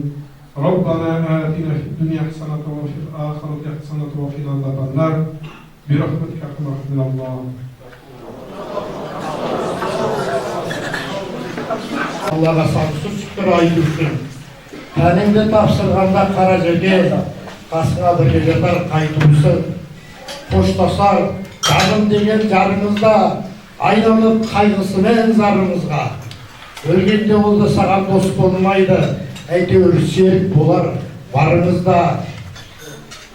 Жаңағы енді біздің марқұм болып кеткен аяулы ұстаздарымыз бен жолдастарымыздың артынан енді біздің қолымыздан келер дұға бағыштау ғана. Оғылға дұға қабыл болсын, алдарыңыздағы астарын алып отырыңыздар. Ал енді арамызда жаңа Алияның ашылығында болмаған ақсақалымыз, ауылымыздың қадірлі ақсақалы Кәрім ағамыз келіп отыр, Өмірсек ағамыз келіп отыр. Өздеріңіз лебіздеріңізді, тілектеріңізді. Құрметті Ақсақ жағынан халық. Осыдан 40 жыл бұрын мына балалар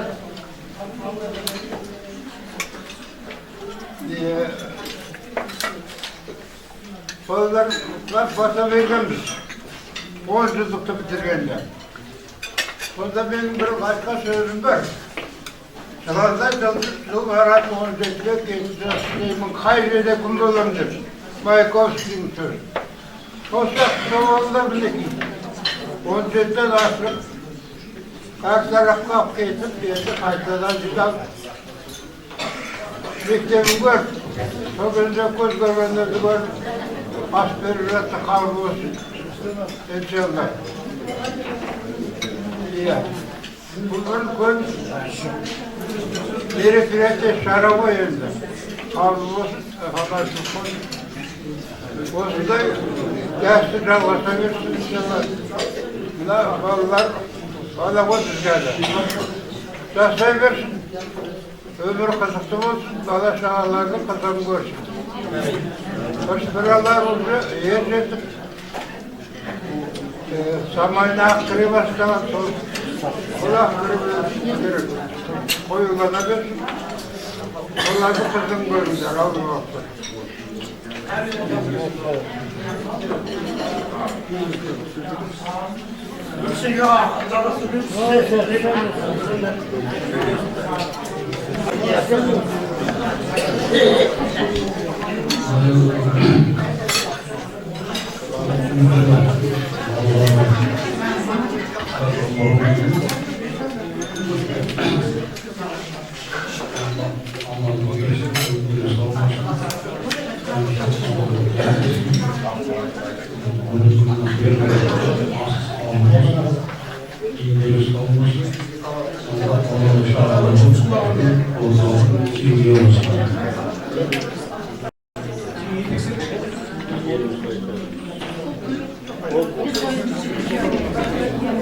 Meleke жетişkin kalabalıklar, karyalar, azayıp, aranırlar. Birinin kelesine, biri bütün alekiyle aradırdı.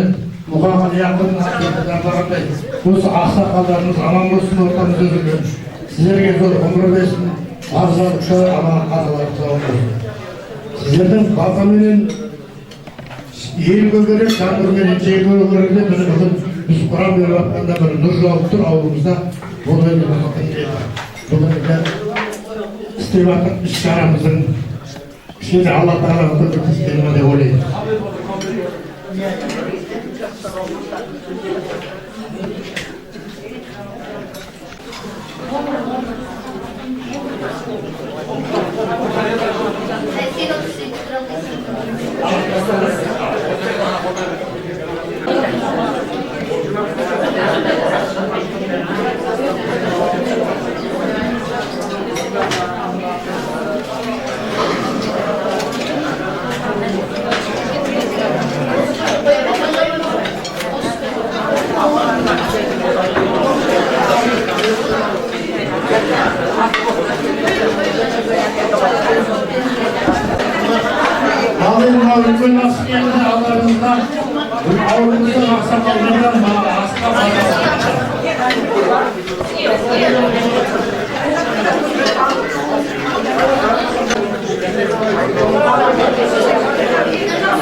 Anası var, erkek olsun, bırak akasını oturanlarına rahmet.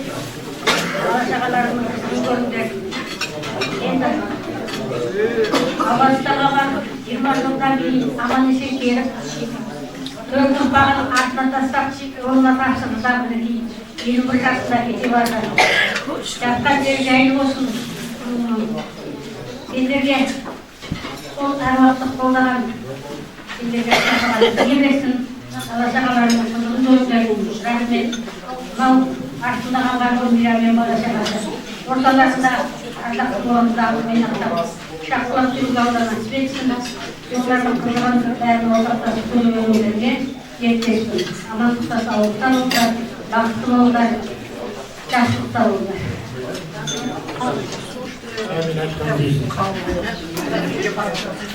Şimdi bunlar, bizim yoksul sınıflarının adından kişilerin hesap günleri anlaşımlar alın. Hadi bir bakalım da olsun maması. Gözünüz birlikte alın. Hadi Bana bir şey bakın. Bir şey mi? Ya sürüyorum avradım. Kalsın. Ya bir şey mi söyleyeyim? Hakan Doğu Kozan'ın önünde. Ya bir şey mi söyleyeyim?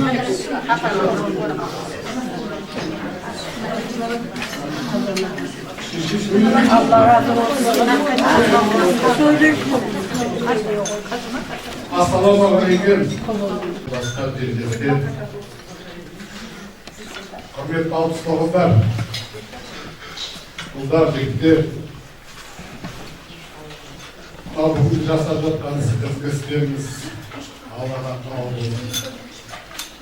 Ya Xudoy o'rtalarimiz o'rnaymasin. Her kaçanda aldar görümüzün için yollarımız uzak olsun. Bugün sağır cesaret bırakıyoruz. Geçenler bir WhatsApp'ta gelip жатыр. Bugün Karaman şulan жатыр. Her bilip жатыр. Yine sizde bakıtsızlar koy. Bugün gece olmuşlar. Herinizde ata olmazsızlar. Geçen ana ömür degen tez önde çok öyle. Olsa birazım yerimde осы жамбылда тұрдым ғой мен сол кеңістіктің оған сол кезде осының жартысы менде секцияда жүрдім. Енді уақыт қой бәрі. Біз 60'ты алып келе жатсақ, сендер деген 2 жылдан кейін 60'қа ересіздер. Сондықтан мынау кірдеп жатқандар кірдемеңіздер. Мен осы ауылдың тумасымын, Орынбектің баласымын. Аты Бейсен болады. Ya, 92'de gittim ağından. Annemde şey, oturuyor, ben de ayıp oturmuş, size bakmışsınlar diyor. Bütün olsa, jigitlerle, kızlarla, birbirine, Jambal, Makan, o ağıldan Karaman, Jambul'da okumasa da, o olsa ağılda durmuyor. Бірақ оқыған жоқ қой деймін ол сіздерді. Мынау өлең бәрі интернатта оқыған сияқты етті. Бірақ енді жамбылдық қой, осы жамбылдан шыққан, осы ауылда жүрді, осы ауылда үйленді, 3 баласы қалды алдында. Мынау енді сендерге көп рахмет. Осыдан 3 ай бұрын Күлтай қарындасымыз звондап сендеуге, қодар жіберуге деп. Содан бері шешей маза таппай, күн санап, әкел деп міне. Алла қалауымен шешейді алып келдім малдарына. Мен осыған тәуба шүкір боламыз сендерге көп рахмет жігіттер қыздар бәрі осы ол айтып отырмын ордаларын орындаймасын осылай ұжым бірліктерін арта берсін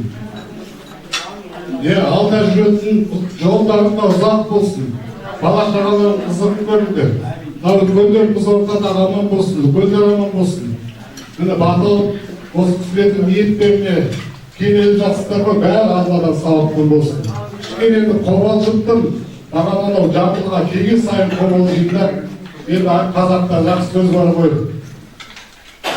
су ішкен құдыққа түкірме дейді қазақ енді қазіргі мен келіп тұрсам да осынау дүркіннен анау сарбияттан бері шыққаннан кейін ауылды аңсап тұрамыз әрине бәрің де ауылда болмайсыңдар жан жақтасыңдар сол үшін алып келіп жатсыңдар міне осының бәріне алладан қайтсын ауылдың азаматтары үлкен ағалар апайлар жаңа енді амандаса алмай жатқан көпіңіздер қолдарыңызды алуға біздікі міндет қой мынау көзбен дегенде киіп алған деп сөкпеңіздер менің кішкене көзім кішкене етіңізден дұрыс қой жоқ ойлап қойған адамдар мынау бізде не болып әкші киіп алып деп сондықтан жақсылықтарымыз көп болсын ылғи қызықта қуанышта кездесейік амин Айпака орамалмен. Тағы ортамызда өнімдер ертелікте мектеп жастарында Сузғандар ертті солар көш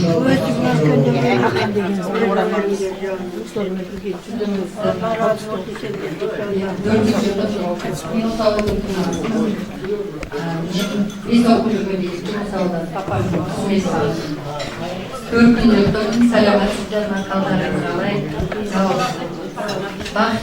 папамның аты Бақыт, мамамның аты Шолпан. Сіз әлек Бақыт. Бақыт баласының Сайран ағам 69 жылы осы 69 жылы оқыған ағайларымен апайларының сыныптастары. Менің ағам өкінішке орай 11 жасында ғана өмірге шыққан. Есінде қайтыс болғанда Байте деген қыздақтар. Сіздерге Сайранның ағатайының кластастарына, сыныптастарына үлкен рахмет айтамыз. Отбасымыздың атынан. Сайран ағамызды ұмытпай, бізді ескеріп шақырғандарыңызға үлкен рахмет. Басымызды етіп сіздерге рахмет айтамыз. Ол деген енді достыққа адалдықтарыңыз, кластастарыңызға адалдықтарыңыз деп біліп отырмыз. Барлықтарыңызге тек жақсылық тілеймін, отбасыларыңыз аман болсын, өсіп үлкендей беріңіздер. Осы неше ай бұрын Күлтай апай хабарласып, өсіп Сайранда сыныптастарыңызға еске алып жатыр дегенде шыны керек қатты қуандым. Өйткені біздің Сайран ағам ерте кетті ғой. Ойлаймыз, бұл жақтағылар ұмытпаған шығар деп, сөйтсек ұмытпаған екенсіздер. Сіздерге мыңдаған рахмет. Барлықтарыңызге тек қана жақсылық тілеймін. Қуанышты күндеріңіз көп болсын. Амандықта жүздесейік. Барлықтарыңызға жақсылық тілеймін.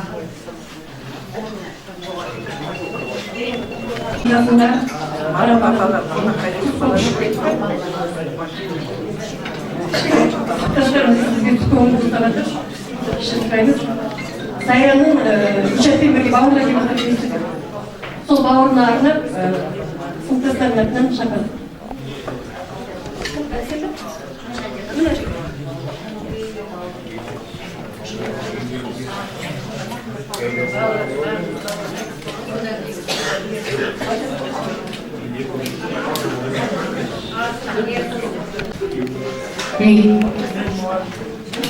Ал енді құрметті азаматшылар, құрметті сәлпән экранға назар аударса, естігіп көрсек. Өйткені тағылымыз барып сөйлесіп сондықтан газет бәс мұғалім ортамызда мұғалім отыр, бала мұғалім отыр, сондықтан керек алып келді.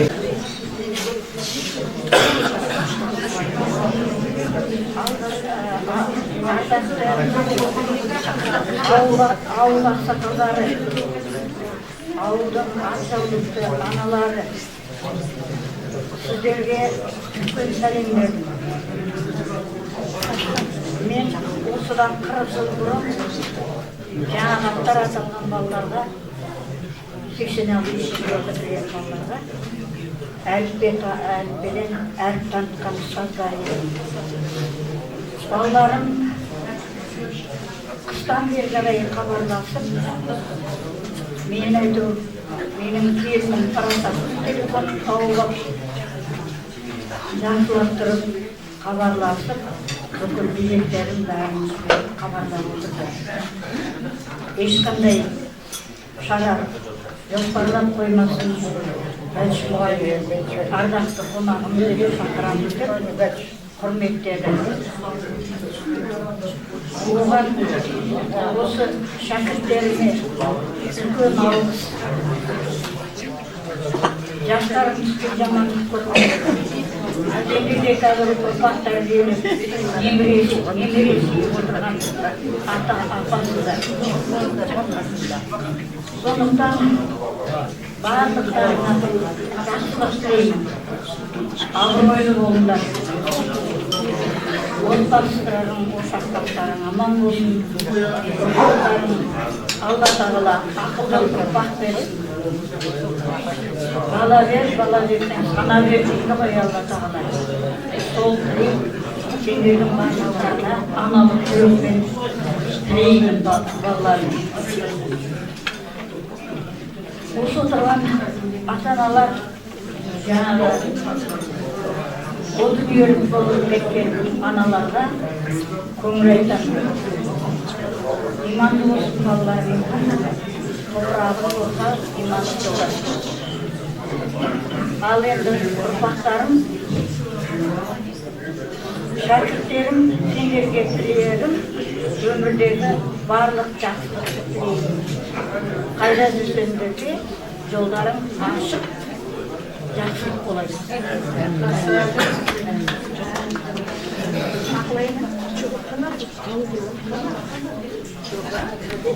Алайда біз ең алғашқы әліппені оқытқан ұстаздарымыз көбін оған оқитын екінші тілді мәншілерді көбейтіп ортамызға шақырып, ауыстырылған ортада әйтемайсың қарай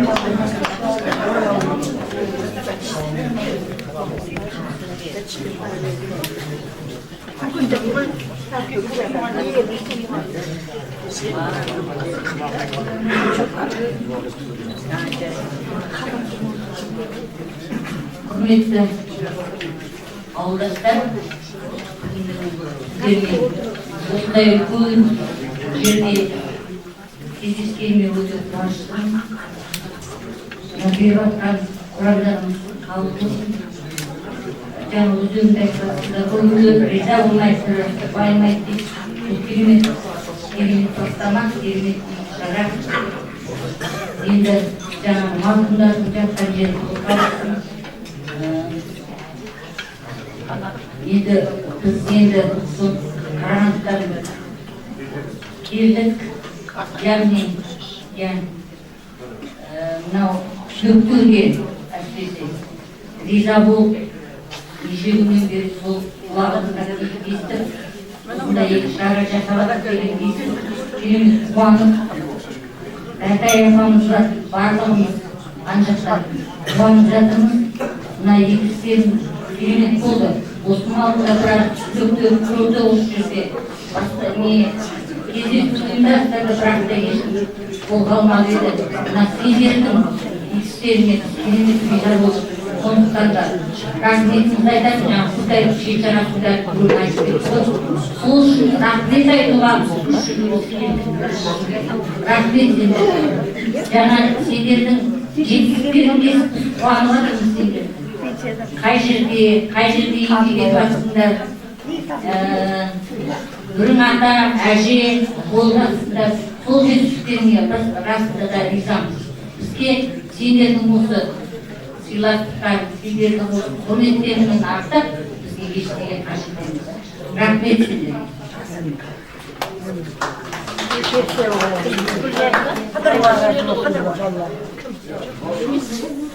Қанар ұстазы сырада Альпаканың оралы.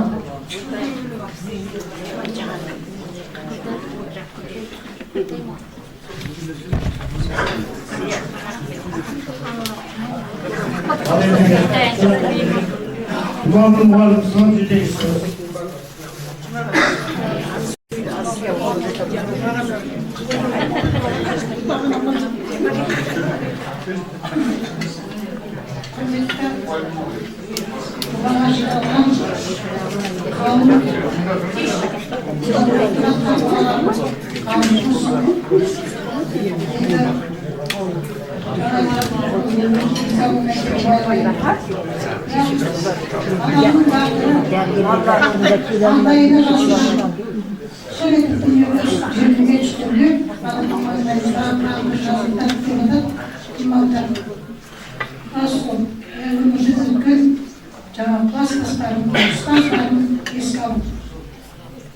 Ұстаз тұлға деп андай әлия орнатып, тәрбиелік жасағандарға көп рахмет өздері.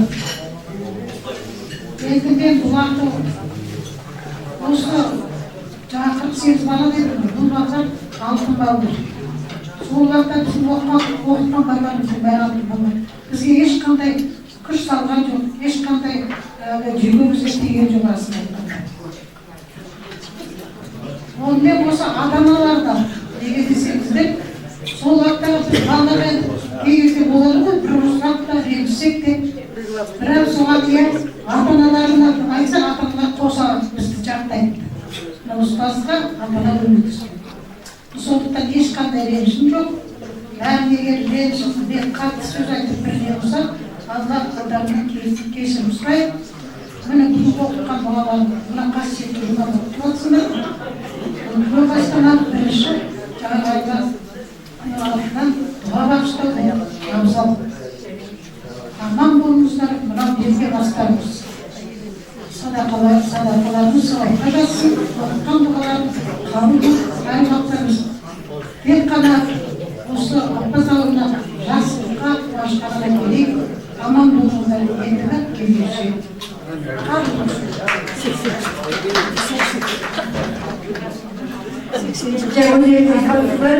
Жетекші болды, еңбек мұғаліміміздің жетекші болды.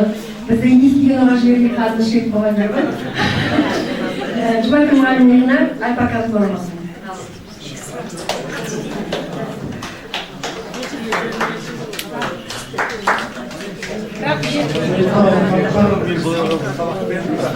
Aşsız olsa gelecektim, aklım aksız koyacaktım. Şimdi olmazsa söyleyecek gitler var, kızsız takmayın. Bütün size söylerinde, kırıtmacıda tırnası gel, tırnayamaydı, bana da şun bu. Özellikle aldığımızdan tırnasa kalırdı.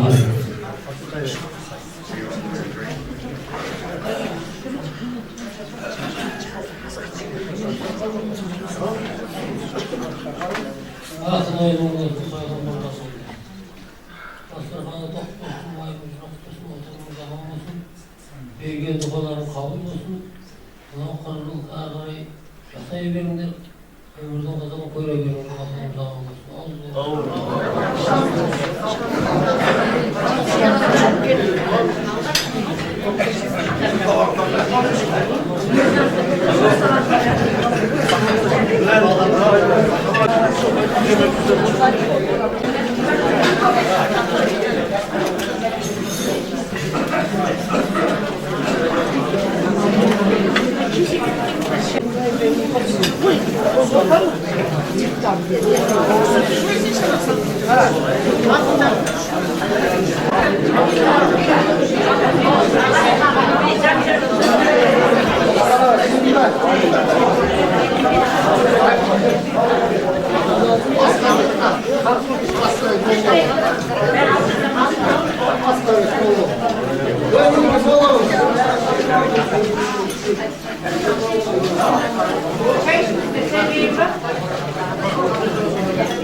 сыныптастарымыздан ашқан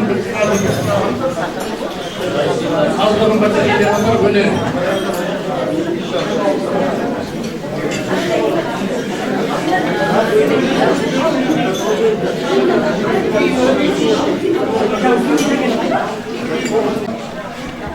Құрметті біздің марқұм болған сыныптастарымыздың аналары, ағай туыс бауырлары, отбасылары келіп отыр жерде.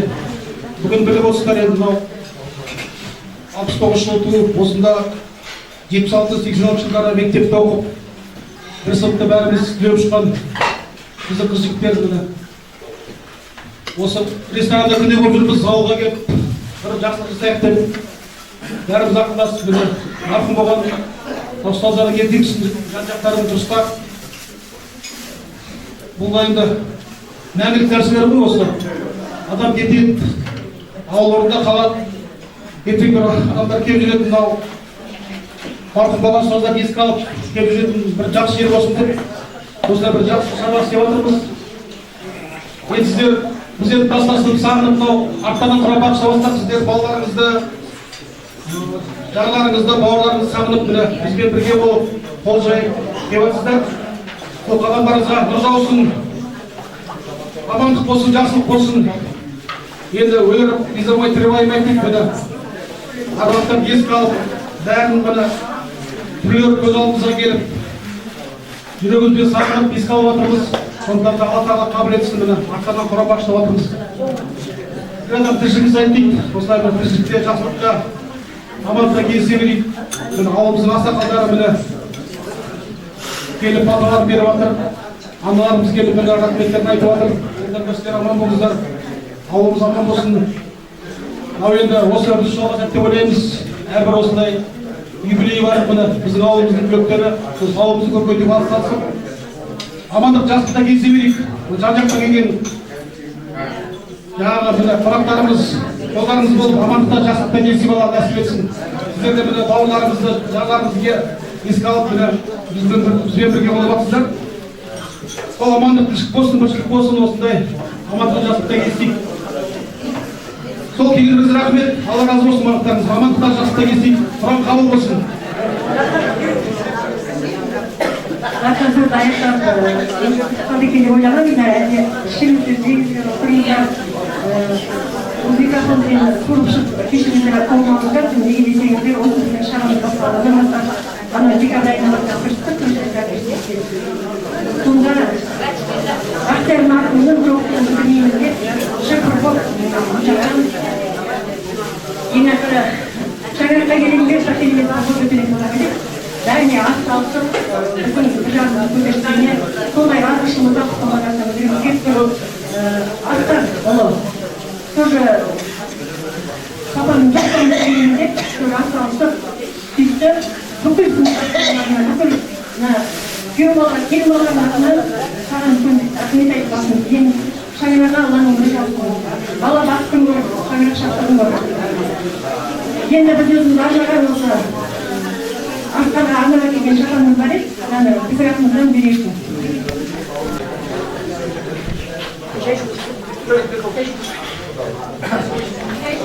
Allah'ın zaferlerini alıp oturdu.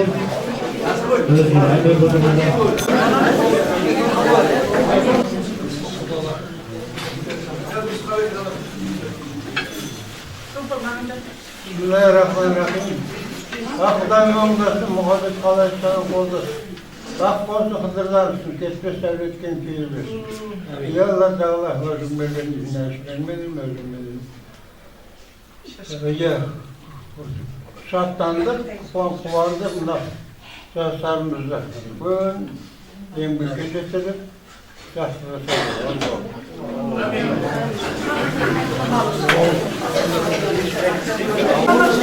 Bismillahirrahmanirrahim. Elhamdülillahi Rabbil alemin. Ar-Rahmanir-Rahim. Maliki yevmiddin.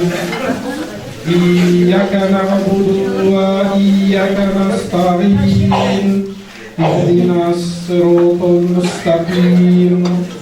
Sirâtal lezîne en'amte aleyhim. Gayril mağdûbi aleyhim ve lad-dâllîn.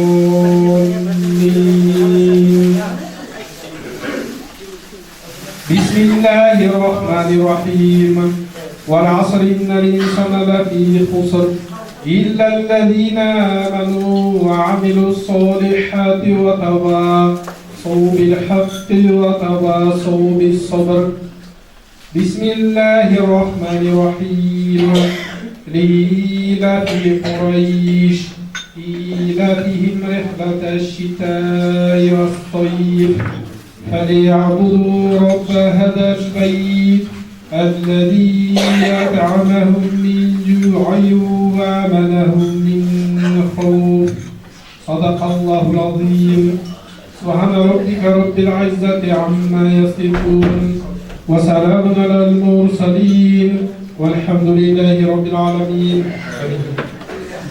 Ya Allah'ın nasıl patşaların patşası, benim cedim yerim tuğan Allah, bizim kalanın gözünün ki rahmetine Muhammed Sultan hayatlarına Allah sağlıklı Peygamberimiz Muhammed sallallahu aleyhi ve sellem ruhuna, Peygamberlerin ruhuna, sahabaların ruhuna, ölülerin ruhuna, La ilahe illallah Muhammed Resulullah tekbirlerin kelimeyi getirdiğin bağışlarına, onun Müslümanlar ruhlarına başlarım. Ya Allah'ım canaatlar adalgan, olsa ağalarımızdan, öpkelerimizden, Kur'an'dan bağışlarına başlarım.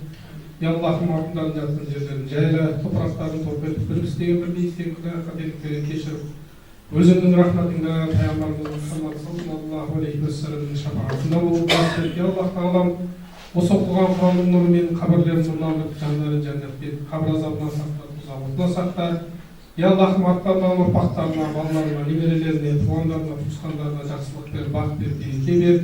Ya Allah'ım özün razı болатын, özün жақсы көретін амалдарын өзіңіз нәсіп et. اللهم صل على محمد وعلى ال محمد لا اله الا انت سبحانك اني كنت من الظالمين ربنا آتنا في الدنيا حسنة وفي الآخرة حسنة وقنا عذاب النار برحمتك يا ارحم الراحمين الله